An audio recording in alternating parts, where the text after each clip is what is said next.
Quatrième pilier de la foi, les frères, croire en ses prophètes. Très très important, les frères. Très très très important. Les juifs, ils disent quoi? Ils nient par exemple la prophétie de Isa alayhi salam. Pour eux, Isa, c'est même pas un prophète, c'est rien. Les chrétiens, ils disent quoi? Que Mohammed Mustafa sallam, c'est pas un prophète. Les juifs, en fait, on y revient, ils disent quoi? Mohammed, c'est un prophète, mais il a pas été envoyé pour nous. Il a été envoyé pour sa communauté à lui, etc. C'est pas logique. Si Rasulullah, il a été envoyé et vous savez que c'est un prophète, est-ce qu'il va mentir? Non. Alors il vous dit qu'il a été envoyé. Wa ma arsalnaka illa rahmatan lil alamin. On t'a certes envoyé pour tous les univers, les hommes, les djinns. Il y a pas de tribalisme ou de communautarisme. Le Rasulullah, il a été envoyé pour toutes les communautés, pour tout le monde en fait. Bref, croire en ces prophètes, les frères. Dites-vous qu'Allah dit dans le Coran, il n'y a pas une seule communauté, il n'y a pas un seul peuple qui n'a pas reçu de prophète à un moment donné.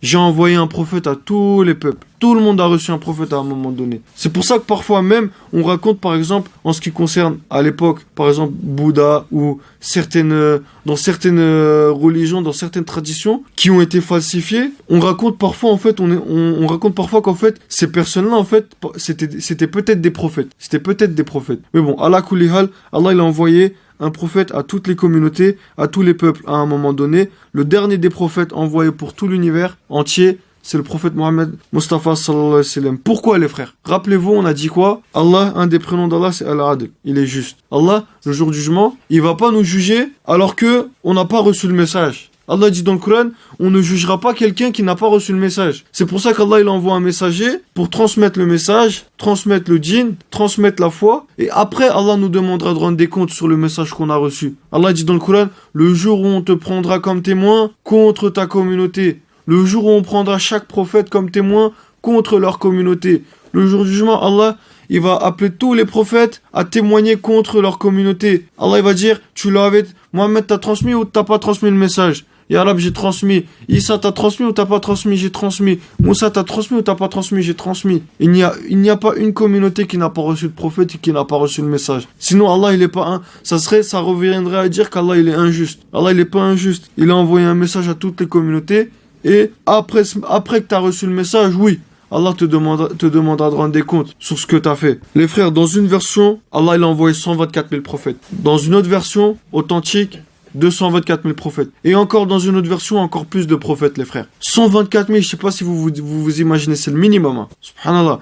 224 000, ou alors encore plus.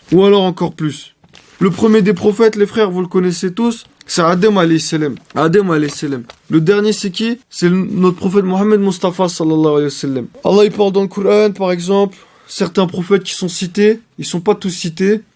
Adam alayhi salam, Idris, Nuh, Salih, Shu'aib, Ibrahim, Lut, Ishaq, Ismaïl, Yaqub, Yusuf, Moussa, Haroun, Daoud, Suleiman, Ayyub, Zulkifl, Ilyas, Eliasa, Zakaria, Yunus, Yahya, Isa et Mohammed en fait. Mohammed.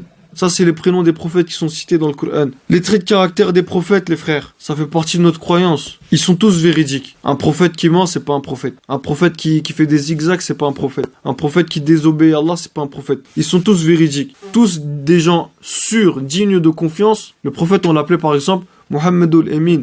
Mohammed, le digne de confiance, le gars à qui on peut faire confiance, qui est sûr, certain, tu vois. Mohammedul Emin. Ils sont tous dignes de confiance. Ils ont tous une responsabilité qu'Allah il leur a donnée, c'est un ordre, c'est de transmettre le djinn. Un devoir de téblir en fait. Et quatrième, ils sont très très intelligents, bien sûr, c'est les meilleurs des hommes, les frères, dans tous les aspects. Et cinquième, ils désobéissent jamais à Allah. Ça veut dire ils ne font jamais des péchés, ils désobéissent jamais à Allah. On continue les frères. Voilà, comme je vous ai déjà expliqué, ils ont tous un point commun. Leur but, leur message, les frères, c'est de transmettre la ilaha illallah en fait. C'est d'inviter les gens à croire en Allah. C'est le métier, la responsabilité commune de tous les prophètes, c'est de faire le téblir, d'inviter les gens à Allah. Et bien sûr, par rapport à cela, regardez la miséricorde d'Allah. Il n'y a pas de prophète qui n'a pas reçu, les frères, il n'y a de prophète qui n'a pas reçu de miracle. Par exemple, aujourd'hui, je parlais avec le frère Oshek, le prophète Isa alayhi salam, il a reçu un miracle. Il a plusieurs miracles, comme guérir, comme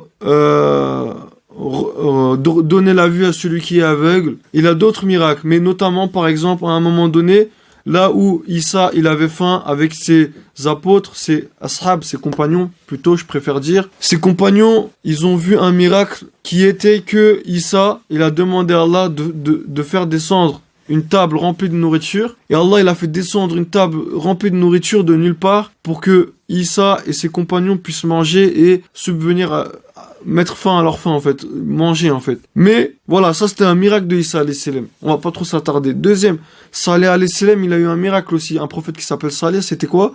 Sa communauté, elle lui a demandé des preuves pour qu'il prouve que c'est un prophète. Et à ce moment-là, regardez, Allah il lui a donné un miracle à lui aussi. Il a fait naître, si je dis plus de bêtises, une chamelle d'un rocher. Pourquoi? Pour que les gens ils comprennent vraiment que c'était un prophète. Allah il laisse rien au hasard, il laisse rien au doute, ou il laisse rien. Voilà. Allah il a accordé un miracle à tous les prophètes pour que ce soit une preuve pour ou contre, un élément pour ou contre sa communauté le jour du jugement.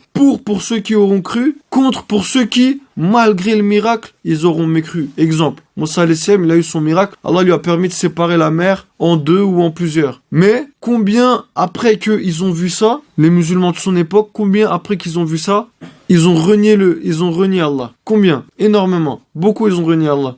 Alors qu'ils ont vu un miracle en chair et en os. Ou alors, un autre miracle où il était face à Pharaon, où Allah lui a permis avec son bâton, de faire sortir un dragon qui a aspiré tous les autres sorcelleries des sorciers qui étaient dans le palais, parce qu'il y avait un duel entre les sorciers et Moussa, pour savoir c'était qui était véridique. Et Moussa, Allah lui a donné un miracle qui a mis d'accord tous les sorciers. Tous les sorciers, ils ont dit « Ashhadu an la ilaha illallah » et voilà, que Moussa, c'est son messager. Pourquoi? Parce que eux qui étaient les meilleurs dans le domaine de la sorcellerie, quand ils ont vu le miracle de Moussa, en faisant vraiment sortir un dragon, là, ils ont directement cru, en fait. Ils étaient obligés de croire. Et c'est pour ça que tous les prophètes, ils ont eu un miracle. Notre prophète à nous, il en a eu à maintes reprises. Exemple, il a déjà séparé la lune en deux. Après l'ascension, il a séparé la lune en deux. Autre, un jour, ils avaient soif ou ils avaient faim.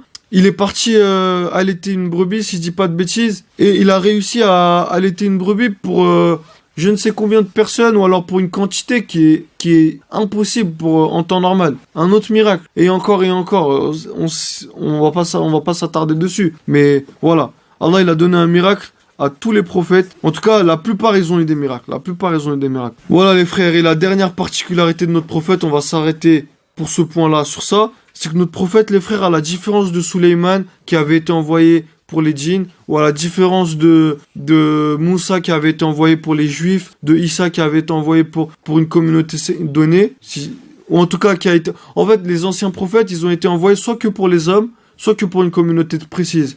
Mais notre prophète à nous, Allah dit « Wa ma arsalnaka illa rahmatan lil alamin » On t'a envoyé pour tous les univers, les hommes comme les djinns. C'est pour ça qu'un jour, quand le prophète, il croyait qu'il était tout seul, et il était un petit peu triste, il a lu le Coran, il pensait qu'il était tout seul. Et là, Allah lui a révélé des versets, et en gros, les versets disent que il y avait des djinns qui étaient à côté de lui, qui ont entendu le verset d'Allah, les paroles d'Allah, et ils ont dit, mais quelles sont ces belles paroles? Ça ne peut être que une parole venant d'Allah. Et en gros, indirectement, il a converti des djinns, des djinns sont devenus musulmans en écoutant le prophète. Lui, il a été envoyé pour les hommes comme pour les djinns, en fait. Il y a même une mosquée aux alentours de Médine, on l'appelle la mosquée des djinns. Parce que je crois que c'est à ce moment-là où c'était là-bas que s'est passé ce récit, ce moment où des djinns ont écouté le prophète et se sont convertis à l'islam. Ok, voilà. Juste vite fait, avant de passer à la suite, les frères, les prophètes, ce sont les meilleurs des hommes. Et parmi les prophètes, les meilleurs, ce sont les Rasul. Et parmi les Rasul, les meilleurs, ce sont premier, Mohammed Mustafa sallallahu alayhi wa sallam. Après, c'est Ibrahim alayhi salam. Après, c'est Moussa. Après, c'est Isa. Après, c'est Noah alayhi salam. C'est les 5 prophètes, mais on y croit tous sans faire de différence. Celui qui dit Moussa c'est un prophète mais pas Issa n'est pas un musulman. Celui qui dit Mohammed c'est un prophète mais pas Younous, c'est pas un musulman. On y croit tous parce que ce sont tous des prophètes envoyés par Allah et etc. les frères.